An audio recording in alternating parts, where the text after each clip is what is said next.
ছাত্ৰ ছাত্ৰীসকল তোমালোকৰ যিখন এনুৱেল এক্সামৰ ৰুটিন বা প্ৰগ্ৰেম এইখনৰ কাৰণে তোমালোকে অপেক্ষা কৰি আছিলা আৰু ইতিমধ্যে আহি গৈছে। নগাঁও জিলাখনৰ মই আলোচনা কৰিম পোনপ্ৰথমে, তাৰপিছত বাকী জিলাবিলাকৰো আলোচনা কৰিম। তোমালোক কোন কোন জিলাৰ পৰা চাই আছা বা কোন জিলাৰ কাৰণে লাগে তোমালোকে কমেণ্ট ছেকশ্যন জনাবা। তোমালোকৰ এক্সামটো 6 তাৰিখৰ পৰা আৰম্ভ হ'ব মাৰ্চৰ।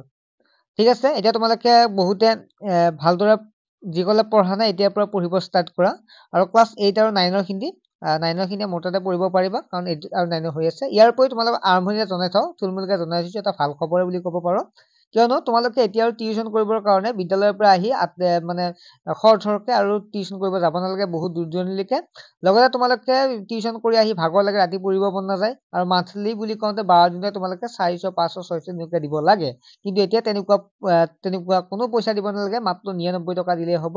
তোমালোকে এমাহ পঢ়িব পাৰিবা মাত্ৰ 99। ইংলিছ, সায়েন্স, মেথছ আৰু ছচিয়েল সায়েন্স ছাত্ৰ ছাত্ৰীসকল তোমালোকে লাইভ ক্লাছত পাবা, তোমালোকে নোৱাৰাটো সম্পূৰ্ণ বুজি পাবা, প্ৰথমৰ পৰা পঢ়িব পাৰিবা।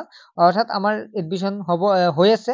তোমালোকৰ ক্লাছবিলাক মাৰ্চৰ লাষ্টৰ পৰা আমাৰ ক্লাছবিলাক ষ্টাৰ্ট হ'ব। এপ্ৰিলৰ পৰা মেইন কোৰ্চ আৰম্ভ হ'ব।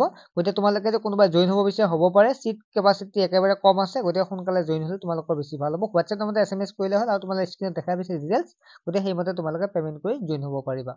এতিয়া আমি ডেট আৰু ডেজ প্ৰথমে আমি যদি চাওঁ, এইখন 6ৰ পৰা 8লৈকে হয়।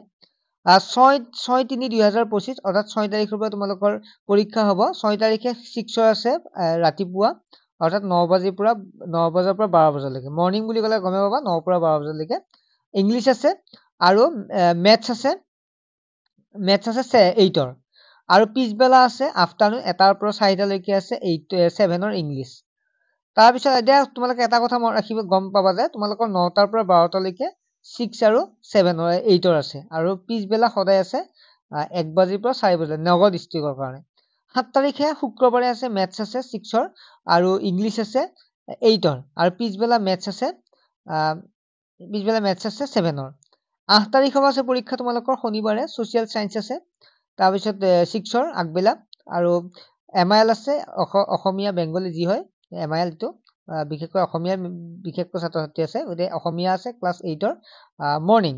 তাৰপিছত আছে আফটাৰনুন আছে 8 তাৰিখে ক্লাছ 7ৰ ছচিয়েল সায়েন্স। তাৰপিছত 10 তাৰিখে আছে 9 তাৰিখে বন্ধ আছে দেওবাৰ। 10 তাৰিখে সায়েন্স আছে 6ৰ, ছচিয়েল সায়েন্স আছে 8ৰ মৰ্ণিং, আৰু সায়েন্স আছে আফটাৰনুন 7ৰ। 11 তাৰিখে আছে 6ৰ MIL অৰ্থাৎ অসমীয়া বেংগলী যিয়ে হওক, আৰু সায়েন্স আছে 8ৰ আগবেলা, আৰু পিছবেলা আছে MIL। গোটাইকেইটা পিছবেলা 7ৰ আছে, গতিকে গমে পাইছা। আৰু 12 তাৰিখে আছে যিটো বুধবাৰে হিন্দী আছে 6ৰ, 7ৰো 8ৰো হিন্দী আছে, 7, 8, 6ৰ হিন্দী আছে, তাৰপিছত 8ৰ হিন্দী আছে, আৰু 7ৰো হিন্দী আছে, মানে 12 তাৰিখে সকলোৰে হিন্দী আছে। তাৰপিছত আৰ্ট এডুকেশ্যন যিটো আছে এইটো 13 তাৰিখে 6ৰ আছে, আৰু অৰ্থাৎ কলা শিক্ষা বুলি যি কওঁ, এই কলা শিক্ষাটো অৰ্থাৎ ছবি আঁকা তেনেকুৱাকে আৰ্ট এডুকেশ্যনটো আছে ক্লাছ 6ৰ। তাৰপিছত ক্লাছ 13 তাৰিখে 6 আৰু 7ৰ। তাৰপিছত আৰব্বিক আছে, যিসকলৰ আৰব্বী আছে তোমালোকৰ কোন তাৰিখে আছে, 17 তাৰিখে আছে, 6, 7, 8 আৰব্বী আছে 17 তাৰিখে। এতিয়া লগতে তোমালোকে দিছে পৰীক্ষাৰ প্ৰশ্নকাকতৰ মাচুল প্ৰতিজন ছাত্ৰ ছাত্ৰীৰ বাবে 35 টকা ৰখা হৈছে। প্ৰশ্নকাকত 4 আৰু 5 মাৰ্চ তাৰিখে পুৱা 10 বজাৰ পৰা আবেলি, এইটো বাৰু তোমালোকৰ এইটো ইম্পৰ্টেণ্ট নহয়। তোমালোকে এইখিনিয়ে বুজি পালা, তোমালোকে লিষ্টখন আহি গ'ল, প্ৰগ্ৰেমখন ৰুটিনখন। গতিকে তোমালোকে ভালদৰে পঢ়া এইকেইদিন, আৰু তোমালোকে মোৰ বোধেৰে অহাবাৰৰ পৰা মোক বিশ্বাস কৰি তোমালোকে আগবাঢ়া।